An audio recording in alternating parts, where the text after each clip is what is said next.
Screen दिख रहा है ना, ये क्वेश्चन, ये वाला 8.7 ब्लॉक वाला ये। हाँ बोलो बोलो, चलो ठीक है। तो क्वेश्चन बस इतना सा है कि block of mass m is suspended through a spring constant k। ऐसा है कि एक वॉल है, उस पे स्प्रिंग के थ्रू एक ब्लॉक सस्पेंडेड है, ठीक है। Sharp blow gives the block an initial downward velocity of v। यहाँ पे हमने v वेलोसिटी दे दिया इसको। How far below the equilibrium position does the block and up, ठीक है। हमको बस इतना सा बताना है। चलो, कल वही यही क्वेश्चन लास्ट में डिस्कस कर रहे थे, मैंने कट कर दिया था वीडियो से क्योंकि इसका आंसर आ नहीं रहा था तभी, ठीक है।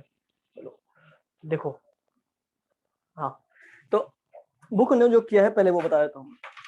तो बुक के हिसाब से क्या सीन है कि देखो, इनिशियली क्या हो रहा है कि स्प्रिंग अपने नेचुरल स्टेट में नहीं है। स्प्रिंग का पोटेंशियल एनर्जी जीरो तब होता है, potential energy of spring is zero when x is equal to zero. x मतलब एक्सटेंशन या कंप्रेशन, ठीक है, और कंप्रेशन, ठीक है। पोटेंशियल एनर्जी स्प्रिंग का जीरो कब होता है? जीरो कब होता है? जब उसका एक्सटेंशन या कंप्रेशन नहीं होता, यानी कि जब वो अपने नेचुरल लेंथ में होता है ना, जब वो नेचुरल लेंथ में, तब उसका पोटेंशियल एनर्जी होता है स्प्रिंग में, स्प्रिंग पोटेंशियल एनर्जी वो जीरो होता है, ठीक है। अगर इस केस में देखो तुम ध्यान से, तो क्या हो रहा है, इनिशियली ये स्प्रिंग अपने नेचुरल पोजीशन पे नहीं है। नेचुरल पोजीशन मतलब जब खरीद के लाया हो दुकान से, बट तुमने दुकान से खरीद के लाया स्प्रिंग, फिर उसमें तुमने मास लटकाया। मास लटकाने से क्या होगा कि स्प्रिंग नीचे खींचेगा, नीचे खींचेगा तो ऑब्वियसली वो अपने डिफॉल्ट स्टेट में नहीं रहा, ठीक है। तो अभी पहला सवाल हमारे मन में ये आता है कि अगर डिफॉल्ट स्टेट में नहीं है वो स्प्रिंग, तो कितने कंप्रेशन या एक्सटेंशन पे, कितने कंप्रेशन या एक्सटेंशन, ठीक है। इसको डिलीट कर रहा हूँ, लिख लेना ये सब कुछ। ये सेशन थोड़ा मतलब रिकॉर्ड भी, मतलब यूट्यूब पे भी नहीं जाएगा, तो कॉपी निकालो आराम से, बनो मेरे साथ, ठीक है। हाँ, तो ये स्प्रिंग जो है, क्या बोल रहा था, हाँ, तो इनिशियली हमको निकालना है कि initial extension in spring, initial extension in spring, ठीक है। अब इनिशियल कितना एक्सटेंशन है स्प्रिंग में, तो मान लो कि पहले स्प्रिंग अपने नेचुरल लेंथ अगर इसका एल नॉट है, तो ये एल नॉट से एक्स नॉट ज्यादा एक्सटेंड हो गया, ठीक है, समझे ना। नेचुरल लेंथ इसका एल नॉट था, और ये जो ब्लॉक तुमने लटकाया उसे क्या हुआ कि एक्स नॉट खिंच गया नीचे, ठीक है, बहुत बढ़िया। चले, इसके बाद क्या करेंगे हम लोग कि अब एक्स नॉट खिंचा है, तो एक्स नॉट का वैल्यू कितना होगा पहले ये निकालना पड़ेगा, तो कितना होगा। अभी एक बात बताओ मुझे कि अगर एक्स नॉट खिंचा हुआ है स्प्रिंग, तो ये स्प्रिंग के कारण इस ब्लॉक पे कौन कौन सा फोर्स लग रहा है? एक mg लग रहा है नीचे, और एक स्प्रिंग फोर्स लग रहा है। ये बताओ मुझे कि अगर ये स्प्रिंग एक्स नॉट खिंचा हुआ है, तो कितना फोर्स लगा रहा होगा ये स्प्रिंग, बताओ। इसका स्प्रिंग कांस्टेंट के है, के एक्स नॉट के नॉट एक्स, के एक्स नॉट, वही के, हाँ हाँ, मतलब ठीक है, के एक्स नॉट। तो के एक्स नॉट ऊपर फोर्स लग रहा है, और नीचे में mg फोर्स लग रहा है, और क्योंकि बॉडी इक्विलिब्रियम में है, तो दोनों इक्वल होगा इस वाले पे। इनिशियली की बात कर रहा हूँ मैं, ठीक है, बॉडी इक्विलिब्रियम पे है, तो दोनों फोर्स इक्वल होगा। तो हमको क्या मिला कि इनिशियल एक्सटेंशन कितना था स्प्रिंग में, mg बाय के, ठीक है। यानी कि जब क्वेश्चन स्टार्ट हुआ है, तब ये स्प्रिंग mg बाय के एक्सटेंशन पे, तब ये स्प्रिंग mg बाय के एक्सटेंशन पे है। चलो, चल है, कोई दिक्कत नहीं, कोई इशू नहीं, ठीक है। चलो, इसके बाद हम क्या करते हैं कि हम कल उसके बाद वाला प्रोसेस जो मैंने बताया था कि इस बॉडी पे देखो, जब जब तुमने इसको हिट कर दिया और उसमें वेलोसिटी इंपार्ट कर दिया, यानी कि इसका वेलोसिटी जब v हो गया, ठीक है, उस पॉइंट के बाद इस बॉडी पे सिर्फ कंजर्वेटिव फोर्सेस लग रहे हैं। एक स्प्रिंग फोर्स लग रहा है बॉडी पे, और एक ग्रेविटेशनल फोर्स लग रहा है, ठीक है। बस दो ही फोर्सेस लग रहे हैं, और दोनों कंजर्वेटिव फोर्स है।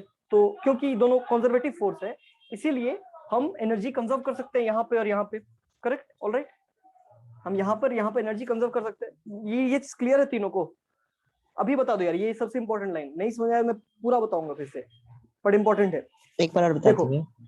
हाँ, मैं जरूर बताऊंगा। देखो, मैं क्या बोल रहा हूँ कि जब वेलोसिटी, देखो, इनिशियली जब वेलोसिटी नहीं था और जब इसमें वेलोसिटी आ गया, हमको पता है कि इन दोनों के बीच में एक एक्सटर्नल फोर्स एक्ट किया है बॉडी पे, जिसने इसको वेलोसिटी दिया, राइट। तो जब एक्सटर्नल फोर्स एक्ट किया है, तो हम वर्क एनर्जी कंजर्वेशन नहीं लगा सकते, ठीक है। बट मैं क्या बोल रहा हूँ तुम्हें कि एक बार इसमें वेलोसिटी आ गया, उस टाइम के बाद इस बॉडी पे कौन कौन सा फोर्स लग रहा है? एक ग्रेविटेशनल फोर्स लग रहा है और एक स्प्रिंग फोर्स लग रहा है। ये दोनों फोर्स लग रहा है ना, और ये दोनों फोर्सेस कंजर्वेटिव है, ठीक है। तो कंजर्वेटिव फोर्सेस अगर हैं ये, तो इस केस में हम एनर्जी कंजर्व करा सकते हैं, एनर्जी पूरा टाइम कांस्टेंट रहेगा? बताओ, अभी समझ में आया कुछ? नहीं यार, फिर से बताता हूँ। अंकित, लास्ट में सन्नी, क्या बोले? मतलब वो ठीक है, समझ आ गया आवाज दोनों कट को। रही है। नहीं, तुम लोग को समझ में आ रहा है क्या, अंकित, सन्नी?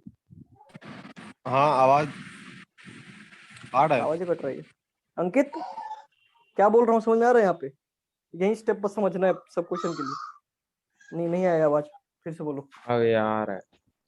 चलो आ रहा है तो बढ़िया बात। फिर से एक बार बताया तो मैं उसको। देखो, हमने जो पूरा चैप्टर पढ़ा है तो क्या पढ़ा है कि फोर्स दो टाइप के होते हैं, एक कंजर्वेटिव फोर्स और एक नॉन कंजर्वेटिव फोर्स, राइट?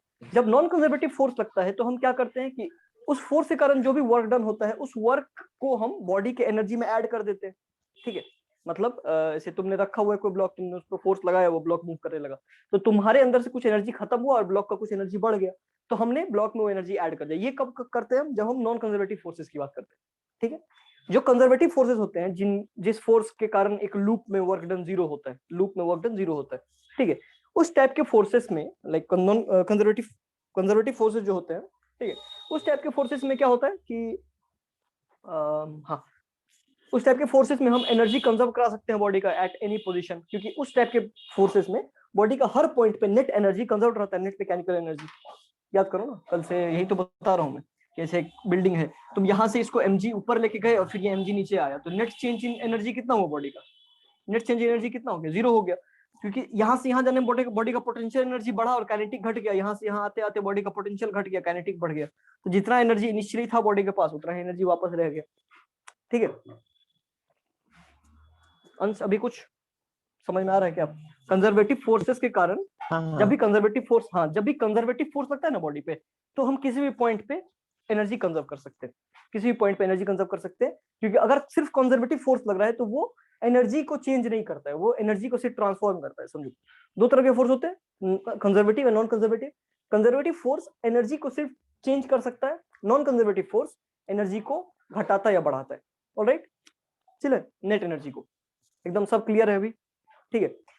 तो अब देखो, अब इस ब्लॉक पे एक बार जब तुमने वेलोसिटी दे दिया, एक बार जब तुमने वेलोसिटी दे दिया, कहने का मतलब कि पहले तुमने इसको हथौड़े से मार दिया, ठीक है?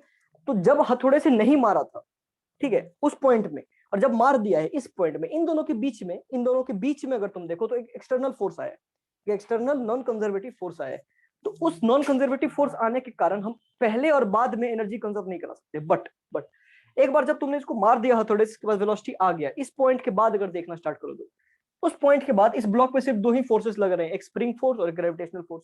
और चूंकि ये दोनों फोर्स कंजर्वेटिव है तो बॉडी का एनर्जी जितना यहाँ पर रहेगा उतना ही एनर्जी यहाँ पर रहेगा, ठीक है? चलो, ये स्टेटमेंट आया मेरा। अब हमको बस ऊपर और नीचे एनर्जी लिखना है, बस इतना सा काम करना है, दोनों को इक्वेट करना है।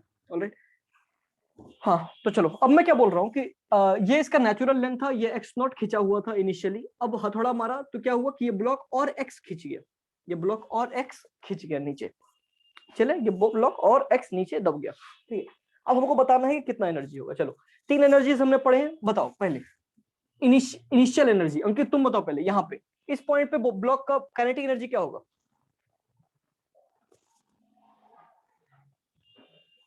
बताओ बताओ, क्यों भाई आवाज नहीं आ रही क्या? हाँ बोलो बोलो।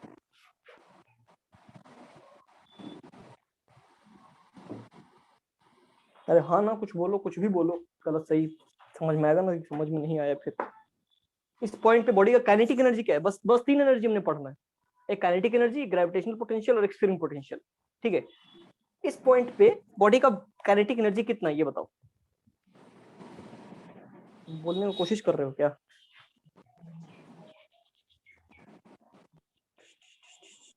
आवाज ही नहीं आ रहा है। सिर्फ अंकित तुम ही बताओ बोलेगा। सन्नी। हाफ एम बी ठीक है, तुम ही स्क्वायर। बताओ। हाफ एम बी स्क्वायर, ठीक है? पता नहीं उसका माइक से आवाज नहीं आ रहा। इस पॉइंट पे बॉडी का वेलोसिटी चूंकि v है तो इसका काइनेटिक एनर्जी कितना होगा? Half M B square. आगे बताओ सन्नी, ग्रेविटेशनल पोटेंशियल एनर्जी कितना होगा? बताओ। ग्रेविटेशनल पोटेंशियल एनर्जी यहाँ पे mgh। इस पर भी जीरो लिए हैं। हाँ, हम यहाँ पर जीरो मान रहे हैं, ग्रेविटेशनल पोटेंशियल एनर्जी हम यहाँ पे जीरो मान रहे हैं। स्प्रिंग का पोटेंशियल एनर्जी जीरो कब माना था हमने? जब वो अपने नेचुरल लेंथ पे था, ठीक है? ग्रेविटेशनल हाँ। पोटेंशियल एनर्जी जीरो कब मान रहे हैं? जब वो जीरो लेंथ पे, ठीक है? ठीक। चलो, बहुत बढ़िया। तो यहाँ पे ग्रेविटेशनल एनर्जी जीरो हो गया, और स्प्रिंग एनर्जी कितना होगा? वो भी 0 होगा। नहीं, जीरो नहीं होगा, जीरो नहीं होगा, एक्सटेंशन है उसका स्प्रिंग लेंथ में, इस नहीं पॉइंट पे है, भी। हाँ एक्सटेंडेड है स्प्रिंग वहां पे।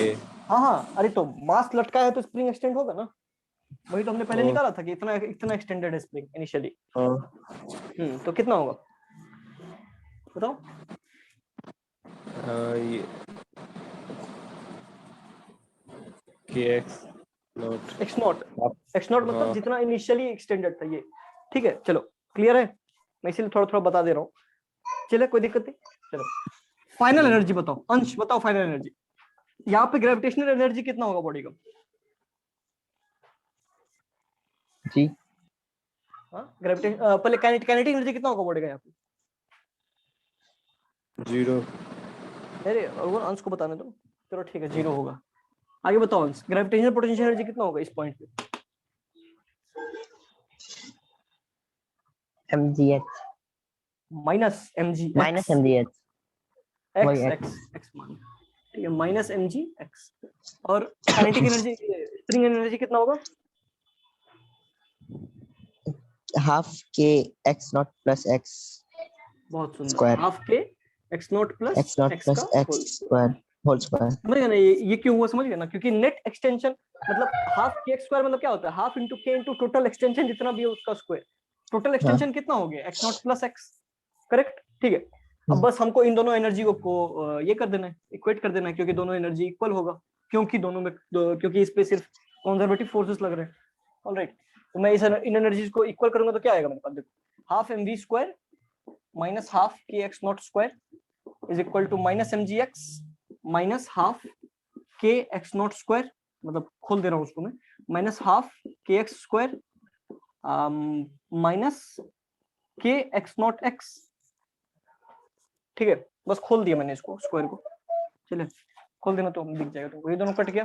ठीक है, तो half M we square plus m ji x plus k x naught x plus half के x square is equal to 0।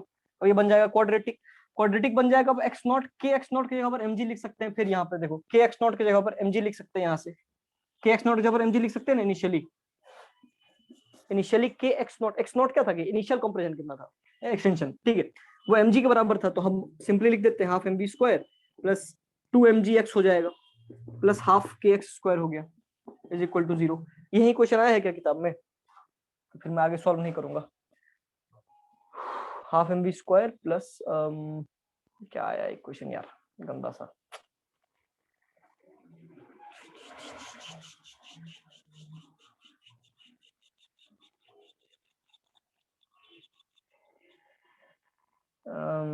Half के x square minus M G x is equal to half के x naught square plus half के x naught square minus M g h. Okay okay okay okay, कुछ नहीं, बस इसको plus मानना है हमको, ये तो मैं गड़बड़ कर रहा था। प्लस हाफ के एक्स नॉट स्क्वायर होगा ऑब्वियसली, एक्सटेंशन प्लस होगा तो सब कुछ प्लस होगा भाई। कोई नहीं ठीक है, किताब में तुमको दिया, मैं स्क्रीन शेयर करके दिखा देता हूँ, एग्जैक्टली यही आया है, क्या बोलते हैं इसको, स्क्रीन किताब से इसीलिए तो पढ़ाना चाह रहा था मैं तो। देखो ये एग्जैक्टली सेम चीज आया है, बस वही वही चीज इसने भी किया हुआ है। ठीक है, इसने यहाँ पे ये जो तुम देख रहे हो M G M square G square two K, ये बस इसी वजह से दिख रहा है तुमको क्योंकि इसने के एक्स नॉट की जगह पर एम जी रखी है। ठीक है, क्वेश्चन एग्जैक्टली हमको इसी तरह सॉल्व करना है। ठीक है, अब मैं एक ऐसा क्वेश्चन सॉल्व करता हूँ जो इसमें सॉल्व नहीं है, मतलब किताब से क्वेश्चन सॉल्व करता हूँ इससे एक्सरसाइज से, तो तुमको बेटर अंडरस्टैंड होगा कि क्या करना है। बस प्रॉब्लम यही है, ठीक है, बस इतना ही हमको देखना है कब कंजर्वेटिव फोर्सेस किस पॉइंट से किस पॉइंट तक कंजर्वेटिव फोर्सेस लग रहे हैं, और जहां जहां लग रहा है ना वहां वहां तो अपना एनर्जी कंजर्व कर दो, हमारा सारा काम हो जाएगा। ठीक है, देखते हैं क्वेश्चन कहाँ मिलता है तुमको।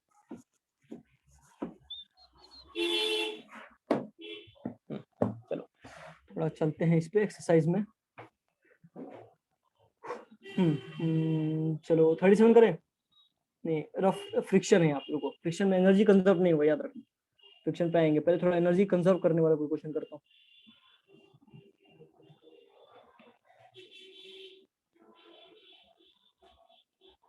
A particle shows sliding on frictionless time determination straight over the section. If the particle starts slipping from point A, how far away from the track will the particle hit the ground।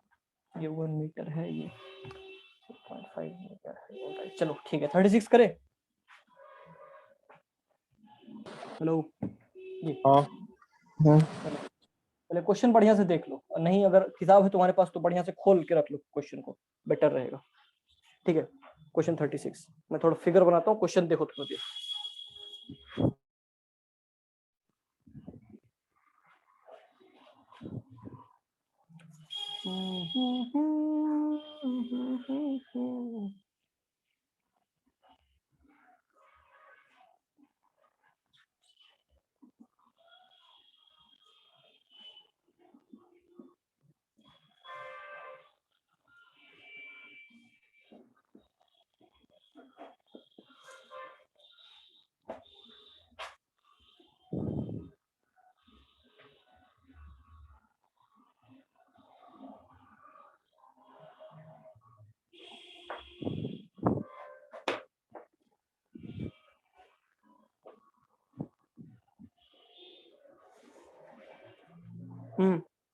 ठीक है, देख लियो question. हाँ चलो पहले समझो question क्या बोल रहा है तुमको। क्या बोल रहा है कि एक ब्लॉक है यहाँ पर, ठीक है। इस ब्लॉक को हम जब छोड़ते हैं तो क्या होता है कि ये ब्लॉक अपना स्लाइड करना स्टार्ट करता है। फ्रिक्शनलेस सरफेस है, फ्रिक्शनलेस का मतलब नॉन कंजर्वेटिव फोर्स कुछ नहीं है, ठीक है। नॉर्मल रिएक्शन लगेगा इस पे हमें हर पॉइंट पे, बट नॉर्मल हमेशा इसके मोशन के परपेंडिकुलर होगा, याद रखना।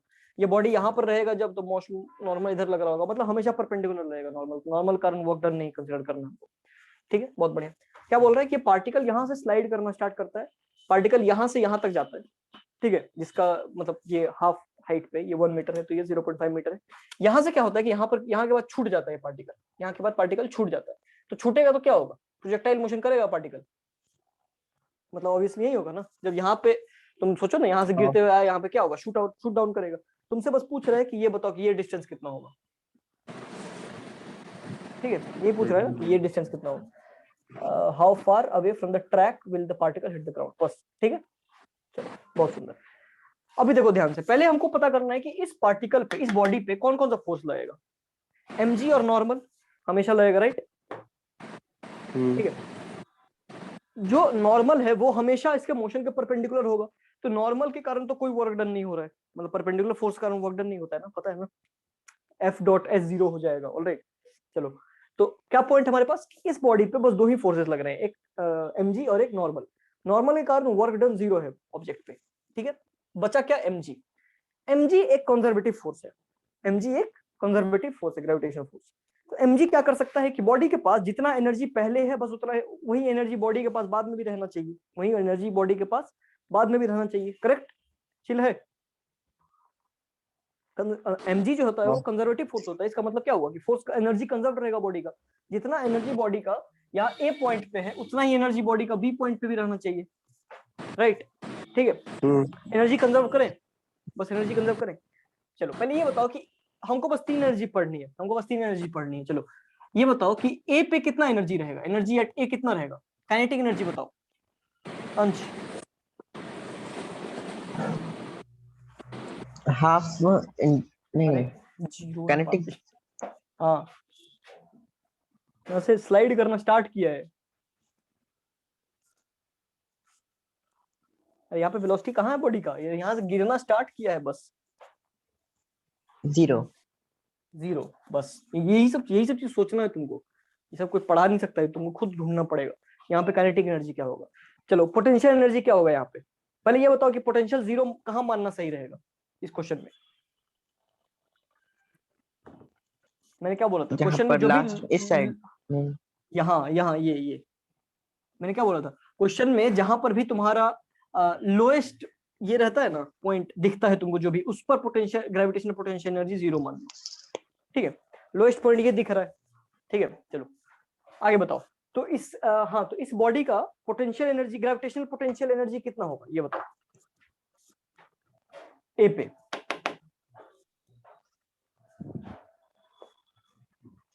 क्या सोच रहे हो भाई, mg, मतलब 10 mg। 10 mg, 1 है रे, 1.0, ओह 1 ठीक है। mg into 1 mgh, ठीक है। चलो हो गया। स्प्रिंग एनर्जी भी लगेगा इस पे क्या? स्प्रिंग एनर्जी लगेगा इस पे अंश? नहीं। हाँ बहुत बढ़िया। चलो सन्नी बी पे बताओ, काइनेटिक एनर्जी कितना होगा बॉडी का? Half M square. बहुत बढ़िया। और ये कौन सा वी है? जिस वेलोसिटी से वो निकलेगा बाहर, जिस बहुत पर बढ़िया। ये वेलोसिटी यही हमको निकालना है क्वेश्चन में, समझो ठीक है। हमको नहीं पता था कि हमको ये निकालना है ना कि बॉडी कहाँ पे गिरेगा। कहाँ पे गिरेगा मतलब क्या हुआ कि बॉडी यहाँ से शूट किया है, शूट किया तो यहाँ पे कुछ वेलोसिटी रहा होगा, ठीक है। तो हमने अज्यूम कर लिया कि इस बॉडी का यहाँ पर वेलोसिटी कितना था, v। उस हिसाब से इस बॉडी का काइनेटिक एनर्जी कितना होगा यहाँ पे, हाफ mv स्क्वायर, ठीक है। चलो बहुत सुंदर। आगे बताओ पोटेंशियल एनर्जी कितना होगा, ग्रेविटेशनल पोटेंशियल एनर्जी बॉडी का? 0.5 mg। चलो 0.5 mg, बहुत सुंदर। और स्प्रिंग एनर्जी भी होगा क्या? ना। नहीं होगा, बहुत सुंदर। अभी देखो, अब चूंकि हमने एनर्जी लिख लिया इनिशियल और फाइनल पॉइंट पर, हमको पता है कंजर्वेटिव फोर्सेस लग रहे हैं बस, तो हम क्या कर सकते हैं, आराम से एनर्जी बराबर कर सकते हैं। तो mg is equal to half mv square half M square. अब प्लस हाफ mg, ठीक है। मतलब हाफ mg, इससे क्या मिल जाएगा हमको, half mv square is equal to half mg, half m half m cut गया, v square is equal to g हो गया। वेलोसिटी कितना आया, root under g। Root under g. चलो ये हमारा वेलोसिटी आया। अब क्वेश्चन हो गया सिंपल प्रोजेक्टाइल मोशन पे, जो हमने किनेमैटिक्स में पढ़ा था कि यहाँ पर बॉडी v वेलोसिटी से शूट डाउन किया, बताओ कितना डिस्टेंस कवर करेगा, ठीक है। चलो वापस चलते हैं। पहले हमको पता चल गया कि बॉडी कितने वेलोसिटी शूट डाउन किया, रूट जी से। लिख लेना अगर तुमको लिखना है तो, मेरे साथ साथ लिखा करो ये सब चीज, ठीक है। चलो अभी हो गया ये सिंपल प्रोजेक्टाइल का क्वेश्चन। एक बॉडी है जो रूट अंडर जी वेलोसिटी से शूट डाउन किया है। चलो ये बताओ एक्स डायरेक्शन में बॉडी का इनिशियल वेलोसिटी कितना था, एक्स में इनिशियल वेलोसिटी। इसको भूल जाओ, यहां से क्वेश्चन बताओ। v रूट जी है मतलब। रूट जी। एक्सेलरेशन कितना था एक्स में? एक्स में कोई एक्स फोर्स में लग रहा है? नहीं, एक्स में कौन सा फोर्स लग रहा है भाई, ठीक है चलो बहुत बढ़िया। अभी बताओ वाई में कितना फोर्स था, वेलोसिटी था इनिशियल, वाई में इनिशियल वेलोसिटी कितना था?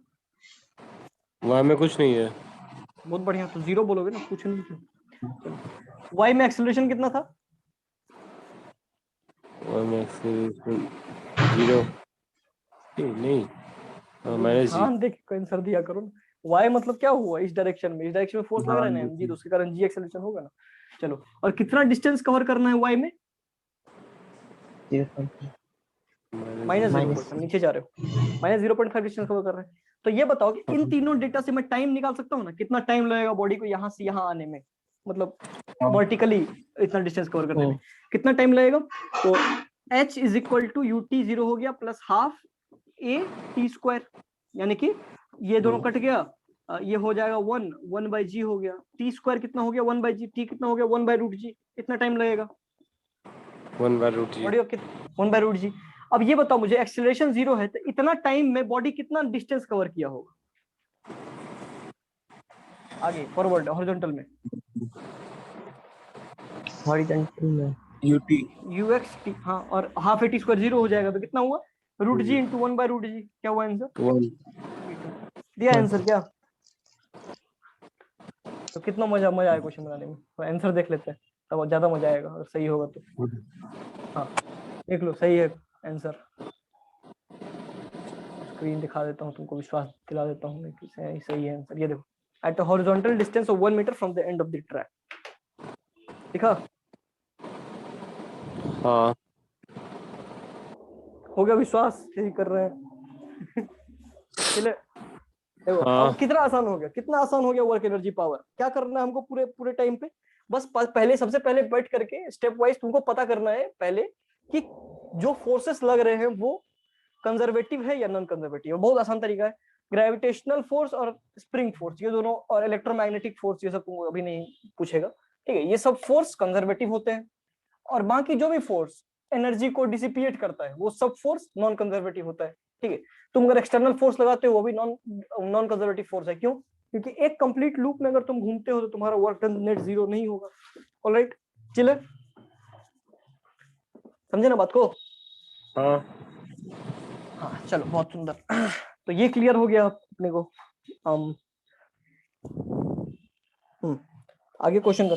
कल मैंने एक इंटरव्यू दिया था कंपनी का, मतलब इंटरव्यू नहीं, वो कुछ एग्जाम आया था, ठीक है। एग्जाम में क्वेश्चन सब क्या सब पूछा था, मेरे पर्सनालिटी के बारे में क्वेश्चन पूछ रहा था कि आप लोगों से जाके बात करेंगे कि नहीं अगर किसी भीड़ में है। मैंने बोला नहीं, ठीक है। और पूछता है क्या आप अपने फायदे के लिए झूठ बोलेंगे, मैंने बोला हाँ। अभी अभी मेल आ रहा है कि आपका पर्सनालिटी ठीक नहीं है हमारी कंपनी के लिए, नहीं आप आगे बढ़ मतलब क्या चाहते हैं ये लोग, सही में झूठ बोलूं मैं आगे बढ़ जाऊं, क्या मजा गया। चलो अब क्या ही करें, उनकी कंपनी, उनको जो मन हो। ये क्या क्वेश्चन है, ओह वाओ, ये देखो ये बढ़िया क्वेश्चन है। 21 नंबर स्क्रीन दिख रहा है? अभी तो नहीं आया है अभी तक। हाँ, 21 स्क्रीन था दिख और रहा है। हाँ आप देख 21 नंबर देखो, a projectile is fired from the top of a 40-meter high cliff with an initial speed of 50 meter per second at an unknown angle. Find its speed when it hits the ground. ठीक है, बहुत interesting question है। क्यों interesting question है? क्योंकि तुमको like तुम इसको दो तरीके से सॉल्व कर सकते हो। आवाज आ रहा है मेरा कि नहीं आ रहा है आवाज? हाँ आ रहा है। चलो, तुम इसको दो तरीके से सॉल्व कर सकते हो। क्या? एक तो तरीका है तुम्हारे पास कि पहले मतलब 40 मीटर पर सेकंड से हमने इसको छोड़ा है एट सम अननोन एंगल, ठीक है। तुमको बोल रहा है कि हाँ 50 मीटर पर सेकंड, सॉरी 40 मीटर हाई है ये 40 मीटर हाई है, ये 50 मीटर पर सेकंड है, ठीक है। बस तुमको ये बोल रहा है कि बताओ कि जब ग्राउंड को हिट करेगा तो इसका स्पीड कितना होगा, ठीक है। क्यों इंटरेस्टिंग है ये? क्योंकि हम लोग इसको दो तरीके से बना सकते हैं। पहला तरीका बहुत गंदा वाला काइनेमेटिक्स का तरीका। क्या करोगे, पहले तुम इसको वेलोसिटी, तुमको थीटा पता नहीं है, ठीक है, फिर भी तुम क्वेश्चन बना सकते हो। क्यों? क्योंकि तुमको बस नेट वेलोसिटी पूछ रहा है, बाद में भी sine theta cos theta component cut जाएगा, ठीक है। 50 मीटर पर सेकंड का हॉरिजॉन्टल कंपोनेंट निकालोगे, 50 मीटर पर सेकंड का वर्टिकल कंपोनेंट निकालोगे। ये हाइट है तुम्हारे पास, टाइम निकालोगे कितना v में आने में लगेगा, कितना इसमें जाने में लगेगा, ठीक है। गंदा इक्वेशन। बट एक बार बताओ मुझे कि जब इस बॉडी को हमने शूट किया यहाँ से, है, इस पॉइंट के बाद बॉडी पे कौन कौन से फोर्सेस लग रहे हैं बताओ, जब यहाँ से निकल गया है बॉडी? ग्रेविटेशनल फोर्स लगा नीचे। ग्रेविटेशनल फोर्स कैसा फोर्स है? कंजर्वेटिव। कंजर्वेटिव फोर्स है, तो बॉडी का एनर्जी हर पॉइंट पे कंजर्व रहेगा कि नहीं? हाँ, यानी कि इस पॉइंट पे और जहां पर भी गिरेगा, फॉर एग्जांपल यहाँ पे गिरता है, ये दोनों पॉइंट पे बॉडी का एनर्जी कंजर्व रहेगा कि नहीं, ए और बी पे होगा ना? हाँ। चलो, ए पे बॉडी का एनर्जी बताओ मुझे, काइनेटिक एनर्जी कितना होगा बॉडी का ए पे? Half M we square. हाँ ठीक है, काइनेटिक एनर्जी यही होता है। वी कितना? तो 50 मीटर पर सेकंड, ठीक है। 625/2। हाँ उतना मत करो अभी, वो सब कैलकुलेशन बाद में करेंगे। एनर्जी कितना हो गया? Half M B square. Gravitational energy कितना होगा बॉडी का? पहले ग्रेविटी, पहले कहाँ मानेंगे पोटेंशियल जीरो, कहाँ मानेंगे पहले, ये क्वेश्चन कहाँ मानेंगे पोटेंशियल जीरो? हाँ ये वाला लाइन पे हॉरिजॉन्टल, बी पे नहीं, मतलब ये वाले हॉरिजॉन्टल प्लेन। अबे बताओ, हाँ तो ए का पोटेंशियल कितना होगा, एनर्जी ग्रेविटेशनल पोटेंशियल एनर्जी कितना होगा ए का?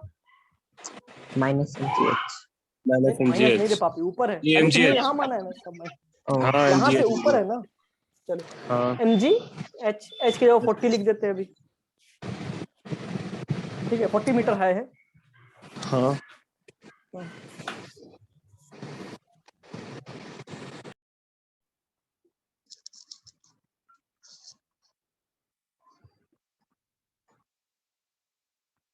हाँ राइट। उसके बाद तुमको बी पे बताना है। बी पे बताओ मुझे काइनेटिक एनर्जी कितना लगेगा बी पे? काइनेटिक एनर्जी 0 नहीं, जीरो क्यों नहीं? देखो ये तुमसे तब का पूछ रहा है जब ये ग्राउंड से नहीं टकराया है, क्योंकि जब ये ग्राउंड से टकराया है तब समझो ध्यान से, तब इसके ऊपर एक एक्सटर्नल फोर्स लगा, राइट। जब ये ग्राउंड से टकराया तो इसके ऊपर एक एक्सटर्नल फोर्स लगा। उस पॉइंट के बाद हम नहीं कर सकते एनर्जी कंजर्व, हमको बस उसी पॉइंट तक एनर्जी कंजर्व कर सकते जब तक उस पर एक कंजर्वेटिव फोर्स लग रहा था, बीच में कोई डिस्टर्बेंस नहीं। ग्राउंड से टकराने से जस्ट पहले, ठीक है, जस्ट पहले तो तक तो इस पे mg लग रहा है ना, जब टकरा गया तब तो लगा ना नॉर्मल या कुछ भी, ठीक है। चलो बहुत बढ़िया। तो अभी बताओ मुझे कि इसका काइनेटिक एनर्जी कितना होगा? यहाँ पे कुछ स्पीड से टकराया होगा, v1 स्पीड से टकराया होगा यहाँ पे, है ना? काइनेटिक एनर्जी कितना हो गया, half mv1 square. v1 square. Potential energy कितना हो गया, पोटेंशियल एनर्जी 0। 0। बहुत सुंदर। अब चूंकि बीच में पूरा एक कंजर्वेटिव फोर्स लग रहा था इसके ऊपर, तो एनर्जी दोनों कंजर्व कर सकते हैं हम। एनर्जी कंजर्व करोगे तो क्या होगा, half mv square plus mg into 40 is equal to half mv1 square. पहली बात m कट जाएगा हर जगह से, v का वैल्यू रखो 50 का स्क्वायर। 50 का स्क्वायर कितना होता है, 50 का स्क्वायर 2500 बाई 2 625 प्लस 400। 25 का स्क्वायर होता है भाई वो, 50 का स्क्वायर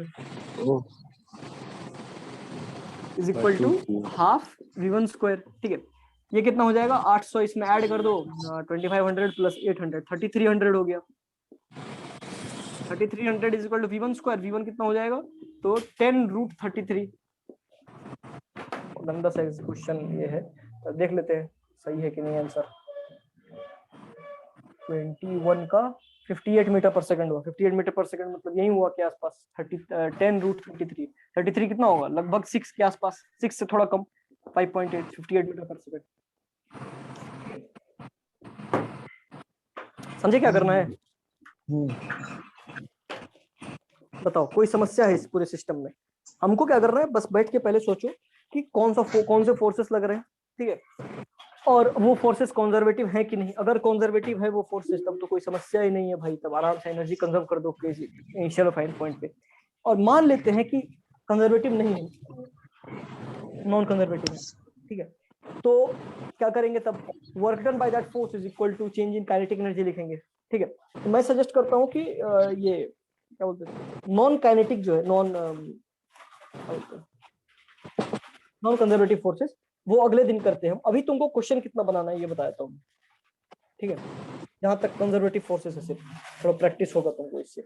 एक्सरसाइजेस जो है इसका वर्क एनर्जी पावर का, इसका कहां तक बना सकते हो,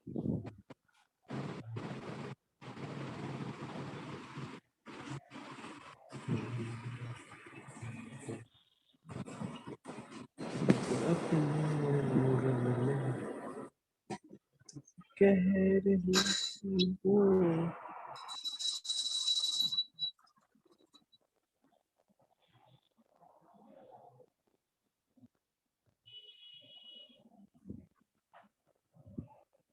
अच्छा यार, इसमें दिया नहीं क्वेश्चन, मतलब कहाँ तक है, 30 नंबर तक बनाओ, ठीक है, 30 नंबर तक, 1 से 30। और इनिशियल शुरू का 30 क्वेश्चन मतलब आसान होना चाहिए, तो बन जाएगा तुम्हारा एक दिन में अगर बनाओगे तो, ठीक है। तो अगर नहीं भी बनता है तो कम से कम 15-20 तक तो बना के आओ, कम से कम डिस्कस तो कर सके। जहां पर फ्रिक्शन दिखता है ना, जहां फ्रिक्शन दिखता है वहां पे छोड़ देना क्वेश्चन, ठीक है, जहां फ्रिक्शन दिख रहा है वहां पे छोड़ दो वो वाला पार्ट। मतलब ऐसा नहीं कि नहीं बना सकते हो, बट मैं एक बार डिस्कस करना चाहता हूँ उस टाइप का क्वेश्चन, फिर बनाएंगे, ठीक है। अभी मैं एक क्वेश्चन और एग्जांपल से उठाता हूँ, कोई स्प्रिंग वाला। फ्रिक्शन नहीं, फ्रिक्शन बंद कर देना किसी तरह, फ्रिक्शन वाला भी नहीं था। चलो ये देखो क्वेश्चन नंबर 12 इसका एग्जांपल नंबर 12 देखो,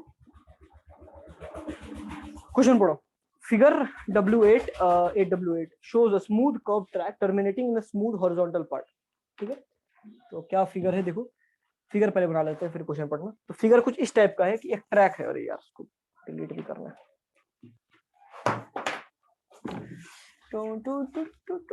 देख रहे हो फिजिक्स कितना आसान होता है, सब पता नहीं क्यों भारी बना के रख देते हैं। हाँ। और बताओ क्या सब चल रहा है उधर क्लास वगैरह में, आगे बढ़ा कि नहीं तुम लोगों का? इसका तो यूनिट डायमेंशन चल रहा था कितना दिन तक। नहीं वो सब तो खत्म हुआ, मोशन चल रहा है अभी क्या चीज, मोशन? Differentiation straight line